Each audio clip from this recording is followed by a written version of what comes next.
கிறிஸ்துவுக்குள் பிரியமானவர்களே, இந்த நாளுக்கான தினசரி தியான வசனம் மத்தேயு எழுதின சுவிசேஷம் 9வது அதிகாரம் 27வது வசனம். மத்தேயு 9:27, மேத்யூ 9:27. இயேசு அவ்விடமிட்டு போகையில் 2 குருடர் அவர் பின்னே சென்று, தாவீதின் குமாரனே, எங்களுக்கு இரங்கும் என்று கூப்பிட்டார்கள்.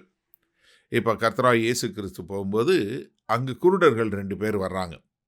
அவங்க என்னன்னு சொல்லி கூப்பிட்றாங்க, தாவீதின் குமாரனே எங்களுக்கு இரங்கும். அதாவது நாம் நன்றாக அறிந்து கொள்ள வேண்டியது என்னென்னா, பழைய ஏற்பாட்டில் இருக்கக்கூடிய எல்லா அதிசயங்களும் புதிய ஏற்பாட்டில் உண்டு. ஆனால் ஒரு அதிசயம் மட்டும் பழைய ஏற்பாட்டில் இல்லாத புதிய ஏற்பாட்டில் உண்டு. அது என்னென்னா, குருடர்களுக்கு பார்வை கொடுக்கக்கூடியது. அது பிரத்யேகமாக வரப்போகிற இரட்சகருக்கென்று குறிக்கப்பட்ட அடையாளம். அதனால தான் இந்த குருடர்கள் கூப்பிடும்போது தாவீதின் குமாரனே அப்படின்னா என்ன அர்த்தம்? இவர் தான் தாவீதுக்கு கர்த்தர் வாக்கு கொடுத்த அந்த இரட்சகர். அதாவது பிதாவாகிய தேவன் 2 சாமுவேல் 7வது அதிகாரத்தில் தாவீதுக்கு கொடுத்தாரு, உன்னுடைய செங்கோல் என்றென்றைக்கு இருக்கக்கூடியதாக இருக்கும், உன்னுடைய குமாரன் என்றென்றைக்கு ஆளுவான்னு சொல்லி சொன்ன அந்த தீர்க்க தரிசனம் யாரை குறித்தது? கர்த்தராகிய இயேசு கிறிஸ்துவை குறித்தது. அது இரட்சகருக்குரியது. அதனால தான் மத்தேயு இந்த சுவிசேஷம் எழுதும்போது என்ன எழுதுகிறாரு? மத்தேயு 1:1 ஆபிரகாமின் குமாரனாகிய தாவீதின் குமாரனான இயேசு கிறிஸ்துவனுடைய வம்ச வரலாறு. அந்த யூதர்களுக்கெல்லாம் என்ன முக்கியமான ஒரு காரியம் தெரியும்? தாவீதினுடைய வம்சம், இவர் தாவீதினுடைய குமாரன் என்று சொல்லக்கூடியதா. அதே மத்தேயு 12:23 நம்ம பார்க்கும்போது என்ன பார்க்கிறோம்? ஜனங்கள் எல்லோரும் ஆச்சரியப்பட்டு தாவீதின் குமாரன் இவர்தானோ என்றார்கள். அதே மாதிரி மத்தேயு 21:9வது வசனம்.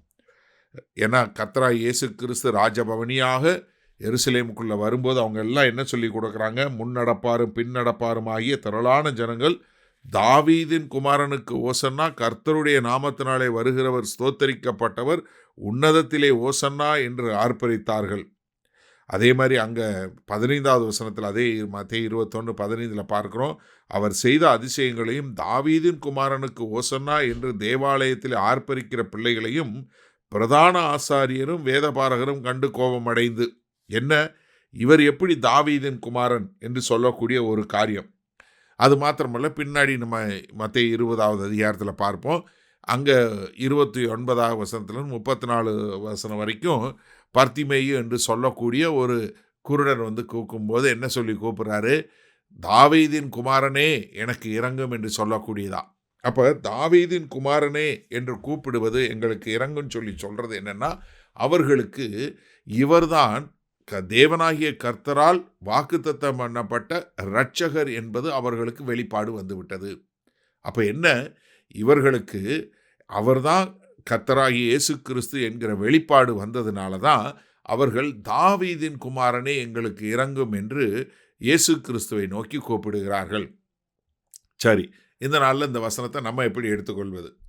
அநேக குருடர்கள், அநேக பிச்சைக்காரங்க, அநேக ஜோமில்லாதவங்க இருந்தாங்க. ஆனால் யாருக்கு கர்த்தர் இறங்கி அவர்களுக்கு பார்வையை கொடுத்தாரு? யார் தாவீதின் குமாரன் என்று சொல்லக்கூடிய, அதாவது இவர்தான் அந்த இரட்சகர் என்று சொல்லக்கூடிய அடையாளம் யாருக்கு தெரிஞ்சதோ அங்கே அவர்களுக்கு கர்த்தராகிய இயேசு கிறிஸ்து விடுதலை கொடுக்கக்கூடியவராய் இருந்தார். அப்போ இந்த நாளில் நமக்கு தெரிய வேண்டியது என்ன தெரியுமா? அவர்தான் வார்த்தையாகிய தேவன், அவர்தான் சகலத்தையும் படைத்த தேவன் என்கிற வெளிப்பாடு உங்களுக்கு உண்டாகும்போது நீங்கள் என்ன புரிஞ்சு கொள்வீங்க? உங்களுக்கு ரட்சிப்பு உண்டாகும். ஏன்னா அந்த பழைய ஏற்பாட்டில் இருந்த மக்களுக்கு இவர்தான் அந்த இரட்சகர் என்கிற வெளிப்பாடு வந்தபோது கர்த்தர் அவங்கள மாம்ச பிரகாரமும் ஆவிக்குரிய முறையிலும் குணப்படுத்தினார். இன்றைக்கும் அதே ஆண்டவர் உங்களையும் என்னையும் தொட விரும்புகிறது எப்போ? நமக்கு அந்த வெளிப்பாட்டின் ஞானம் வரும்போது. இப்போ உங்களுக்கும் அவர்தான் உங்களை ரட்சிக்க வந்த இரட்சகர் என்கிற வெளிப்பாடு வந்திருக்கா? ஏன்னா யோவான் தன் சுவிசேஷம் எழுதும்போது என்ன சொல்லி ஆரம்பிக்கிறாரு? ஆதியிலே வார்த்தை இருந்தது, அந்த வார்த்தை தேவனிடத்தில் இருந்தது, அந்த வார்த்தை தேவனாய் இருந்ததுன்னு சொல்லிட்டு அதே யோவான் 1:14 சொல்லும்போது என்ன சொல்றாரு? அது வார்த்தை மாம்சமாகி நமக்குள்ளே வாசம் பண்ணினது. அப்போ என்ன, வார்த்தையாகி தேவன் மாம்சமாய் வந்தார், அவர் என்னை மீட்டுக்கொள்வதற்காக வந்தார். அதனால தான் யோவான் தன் சுவிசேஷ நூலை எழுதும்போது யோவான் 20வது அதிகாரம் 31வது வசனம் சொல்லும்போது என்ன சொல்லி சொல்கிறாரு?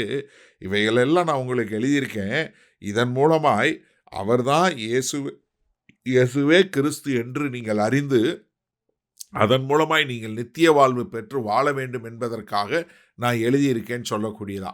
அப்போ என்ன, எனக்கு அருமையான சகோதரனே சகோதரியே, நாம் தெளிவாக தெரிந்து கொள்ள வேண்டியது என்னன்னா, உங்களுக்கும் எனக்கும் கர்த்தராகிய இயேசு கிறிஸ்து தான் அந்த தேவன், அவர் தான் இரட்சகர் என்கிற வெளிப்பாடு உங்களுக்கு வந்துச்சுன்னா, அவர் மூலமாக நீங்கள் நித்திய வாழ்வு பெற முடியும்.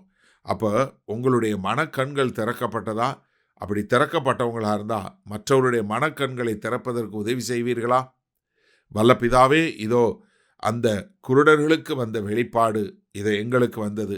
இந்த செய்தியை கேட்கிற ஒவ்வொருவருக்கும் நீர்தான் தேவன் என்கிற வெளிப்பாடு உண்டாக வேண்டுமாய் மீட்பெரும் இரட்சகருமாகிய இயேசு கிறிஸ்துவின் மூலம் ஜெபிக்கிறோம் வல்ல பிதாவே, ஆமேன்.